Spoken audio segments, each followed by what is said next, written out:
Hi friends, నేను మీ జిజ్ఞాస్ని. ఈరోజైతే మనం చికెన్ బిర్యానీ చేసుకోవడానికి అయితే నేను చిన్నగా సింపుల్గా చెప్తాను. స్ప్రింగ్ ఆనియన్స్ అన్న కావాలన్నమాట, ఫ్రై చేసుకొని. ఇప్పుడైతే చికెన్ ఫ్రెండ్స్ దీని మీద నుంచి జీడిపప్పు మిక్సీలో వేసి అయితే పెట్టామన్నమాట. ఇప్పుడైతే చూడండి ఫ్రెండ్స్, ఇది చికెన్ కర్రీ అనమాట. చికెన్ కర్రీ అయితే చూడండి మీరు ఎంత బాగుందో. ఇప్పుడైతే నేమించి ఇదే మన చికెన్ కర్రీ. మీరు కూడా చూడండి, చూస్తుంటే నేమించి నోరు ఊరిపోతుంది కదా.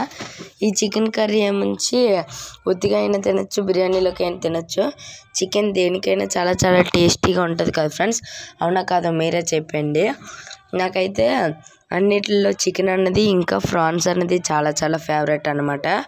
ఇప్పుడైతే నేమించి మనం ప్రస్తుతం బిర్యానీ గిన్నె ఉంటుంది కదా, అందులో నేమించి ఆ చికెన్ నేమించి స్ప్రెడ్ చేసుకుంటే అయిపోతుంది ఫ్రెండ్స్. మీరు కూడా చూడండి, ఆ చికెన్ అంతా ఆ బిర్యానీ గిన్నెలో స్ప్రెడ్ చేసుకుని వేడి చేసుకుంటే అయిపోతుంది. మీరు కూడా చూడండి.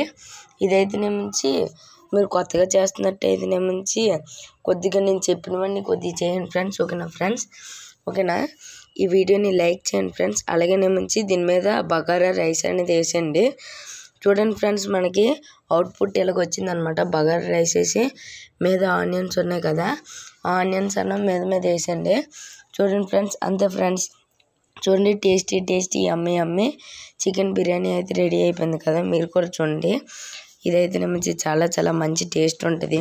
ఈ రెసిపీ ఎప్పుడైనా మీ ఇంట్లో ఎవరికైనా ట్రై చేసి పెట్టండి, ఇష్టంగా తినేస్తారు అనమాట, ముఖ్యంగా నాలాంటి వాళ్ళకి. ఓకేనా ఫ్రెండ్స్? ఇంతే ఫ్రెండ్స్, ఇది మన చిన్న మినీ వ్లాగ్ అనమాట. ఓకేనా ఫ్రెండ్స్? ఈ వీడియో కనుక మీకు నచ్చినట్టయితే లైక్ చేయండి, షేర్ చేయండి, సబ్స్క్రైబ్ చేయడం మర్చిపోకండి. బాయ్.